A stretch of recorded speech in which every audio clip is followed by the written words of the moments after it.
Two nations, one deadly mirror, same guns, same steel, opposite sides. What happens when soldiers face weapons identical to their own? When every trigger pull could have come from either trench? This is the arsenal that turned the South Atlantic into a frozen battlefield where brothers in arms became enemies, using the exact same tools of war. You're about to see every single piece of gear that made this conflict unlike any other in modern history. L9A1 Browning High Power. British troops trusted this sidearm with their lives. High-capacity magazine. Battlefield-proven reliability. When the ground turned to mud and the wind cut through body armor, this pistol never failed. It was the last line of defense when everything else ran dry. FM Browning High Power. The Argentine mirror image. Licensed, built, and loaded with the same 9mm rounds. Identical mechanics. Identical lethality. If you found one on the battlefield, you couldn't tell which side it came from until you checked the body next to it. Ballester Molina, Argentina's homegrown .45 caliber answer. Inspired by the legendary 1911 design, but with its own guts. Heavier stopping power. Unique internal components. This wasn't just a copy, it was a statement. Argentine engineers proving they could build a killer just as deadly as anything the West produced. M1911A1, the American heavyweight champion. Used in limited numbers, but when it showed up, everyone knew. Massive .45 ACP rounds that could drop a man in full gear with a single centermass hit. Veterans who carried this beast swore by its bone-crushing stopping power and a legacy written in blood across 2 world wars. L1A1 SLR, the backbone of British infantry. Every grunt on the line carried one. Semi-automatic. Long-range devastation. That 7.62mm NATO round could punch through cover, body armor, and morale. When you heard that distinctive crack echoing across the hills, you knew the Brits were dug in and ready to hold the line. Fen Fal 50. Standard issue for Argentine forces, but with one brutal difference. Full auto capability. The British version was semi-only. The Argentines could flip a switch and unleash a storm of lead. Same rifle, same caliber, but in close quarters, that select fire option turned firefights into absolute chaos. FN Fal 50.61, the paratrooper's best friend. Folding stock design made it compact enough to jump with, fast enough to deploy mid-drop. Argentine airborne units carried these during insertions, and the moment boots hit frozen ground, they were in the fight. Smaller profile, same devastating firepower. M16A1, lightweight, fast cycling, deadly accurate. British Special Forces grabbed these American rifles for mountain raids where every ounce mattered. The 5.56mm round might have been smaller, but the rate of fire made up for it. When you're hitting an enemy position at 3 a.m. in sub-zero temps, you want a rifle that won't quit, and this one never did. XM177E1, the baby brother of the M16, but no less vicious. Compact carbine design made it the go-to for close-quarters operators. Special Forces loved it. Room clearing, trench sweeping, bunker storming, this short-barrel beast did it all. You didn't need distance when you were fighting at arm's length. FN-49, old-school semi-auto from a previous generation of warfare. Argentine naval units and reserves got issued these rifles, and while they weren't cutting-edge, they still fired true. When ammo's flying and men are dying, even outdated steel can take lives. This rifle proved that experience beats technology when the shooter knows what they're doing. L42A1, British Sniper Precision, a modernized evolution of the legendary Lee Enfield, rechambered for 7.62mm NATO. When visibility dropped and the fog rolled in, British marksmen used these to reach out and touch targets over 800 meters away. One shot, one kill, no second chances. Steyr SSG-69. Austrian engineering meets Argentine marksmanship. This sniper rifle was built for extreme precision in brutal conditions, and the freezing South Atlantic winds didn't faze it. Argentine snipers used these to hold key positions, turning mountainsides into kill zones. If you moved, you died. Remington Model 700, the American bolt-action legend. Argentine snipers loved this rifle for its reliability and surgical accuracy at range. Smooth bolt throw, crisp trigger pull. When you needed to put a round through a helmet at 1,000 meters, this was the rifle you grabbed. No questions asked. L2A3 Sterling, the iconic British submachine gun. Side-mounted magazine, compact frame, perfect for tank crews, support troops, and anyone who needed firepower in tight spaces. It wasn't flashy, but it worked every single time, even when caked in mud and frozen solid. L34A1 Sterling, the silent killer. British covert ops teams carried this suppressed version for night raids where noise discipline meant life or death. Integrated suppressor kept it whisper quiet. When sentries dropped without a sound, you knew the L34A1 had gone to work. PAM-1, Argentina's take on the American grease gun. Simple, cheap, effective. Chambered in 9mm, this submachine gun wasn't pretty, but it got the job done. When you're outfitting an entire army on a budget, sometimes ugly and reliable beats sleek and expensive. PAM-2, the upgraded version. Engineers added a grip safety to prevent accidental discharges when troops were moving under fire with hot weapons. Small change, big impact. Soldiers could carry it loaded without worrying about blowing their own feet off in a sprint across no man's land. Falcon ML63. Argentine military and police carried this heavy submachine gun throughout the war. It had weight, but that weight absorbed recoil and kept bursts on target. When you're defending a trench line and the enemy's 50 meters out, you want something that won't climb off target after the third round. L7A2 GPMG. The Gimpy. British troops gave it that nickname and it earned every syllable. Belt-fed devastation. This general-purpose machine gun chewed through ammo and enemy positions with equal efficiency. Set up on a ridgeline, it could hold off an entire advancing company. The sound alone was enough to make men think twice about charging. FN Mag 58, the Argentine equivalent. Same platform, same firepower, same respect from both sides. When the MAG 58 opened up, everyone hit the dirt. It didn't matter if you were British or Argentine. You knew that gun could shred anything in its path. L4A4 Bren, a World War II legend dragged into modern combat. British forces took the classic Bren light machine gun and converted it to fire 7.62mm NATO. Old design, new bite.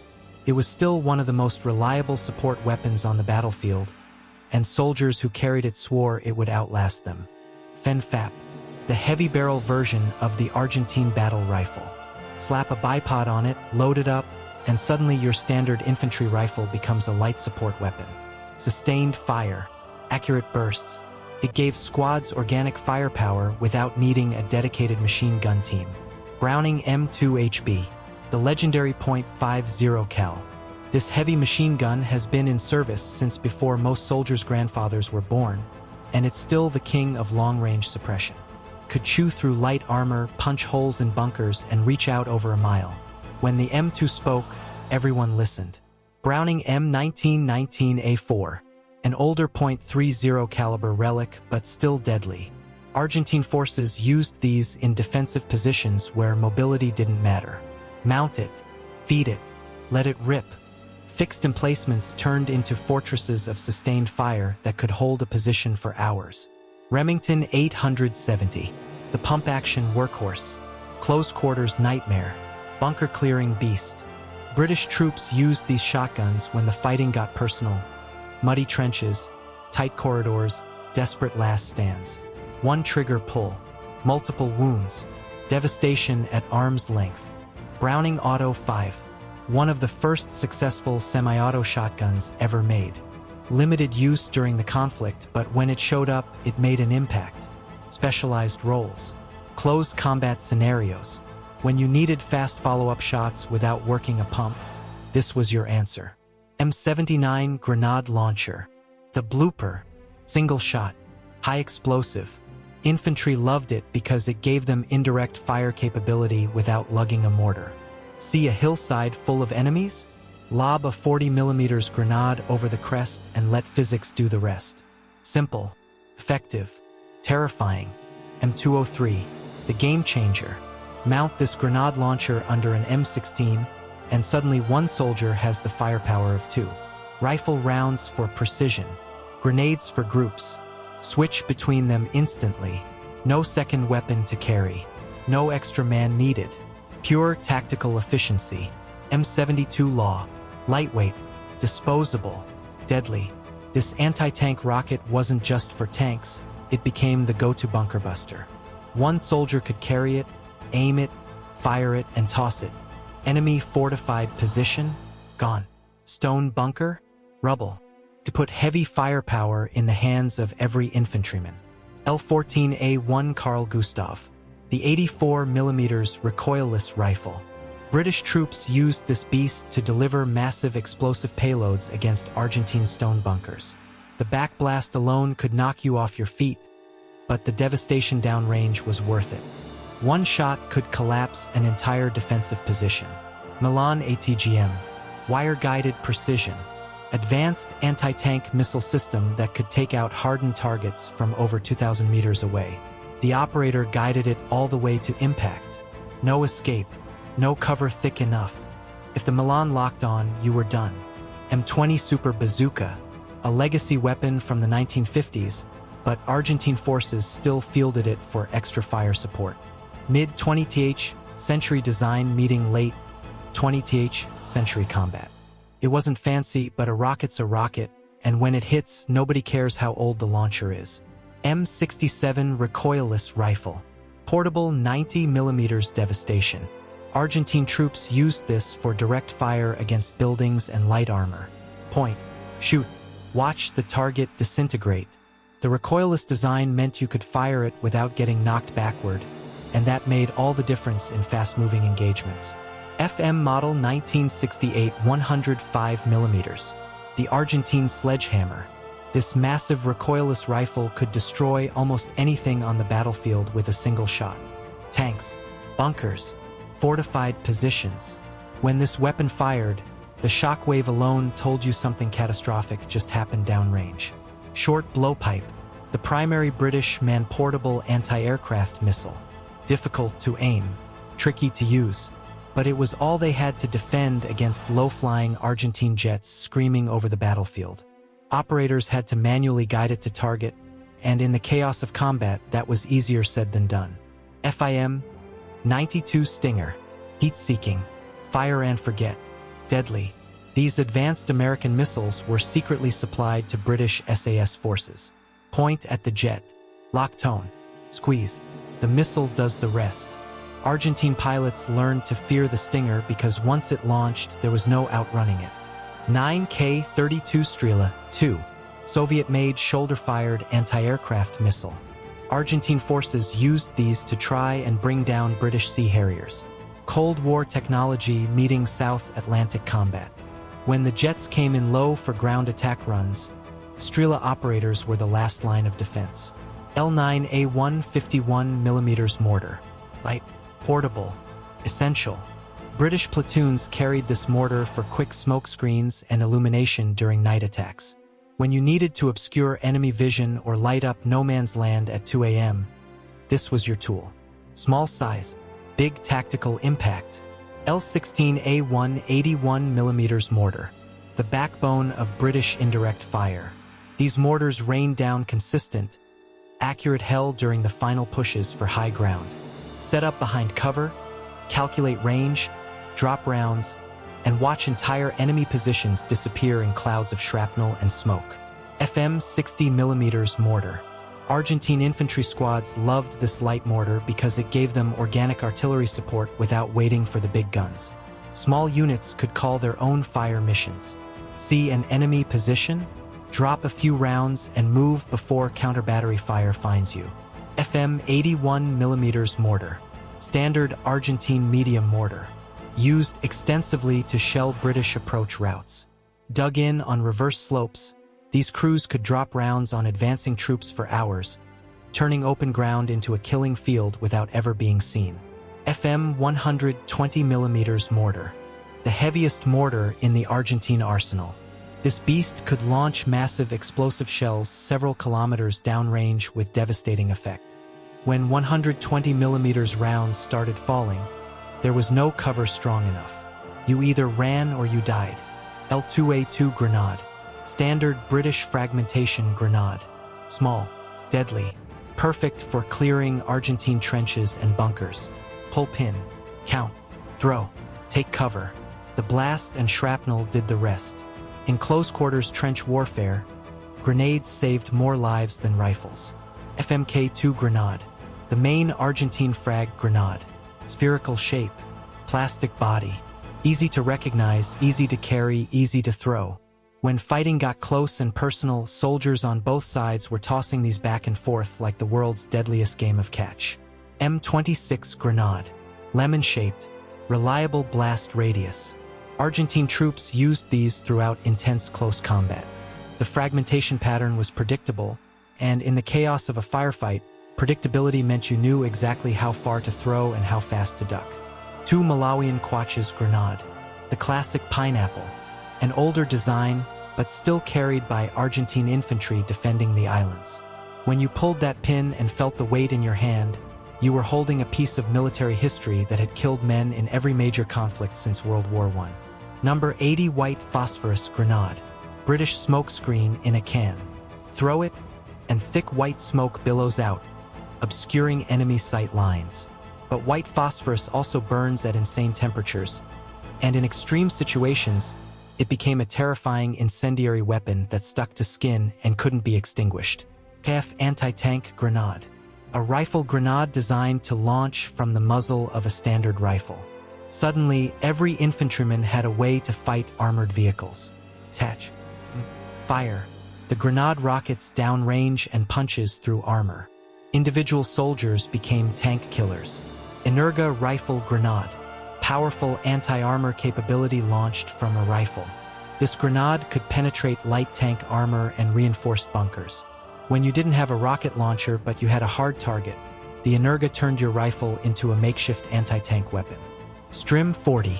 Argentine Anti-Personnel Rifle Grenade. This allowed troops to engage enemy infantry at ranges far beyond what they could throw by hand. Launch it over a hill, over a wall, into a trench you can't see. Extend your lethal reach without exposing yourself. SB-33. Small Italian-made anti-personnel mine.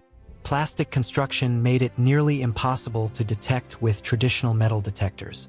Bury it in the soft peat, and it becomes an invisible killer waiting for the unlucky soldier who steps in the wrong place.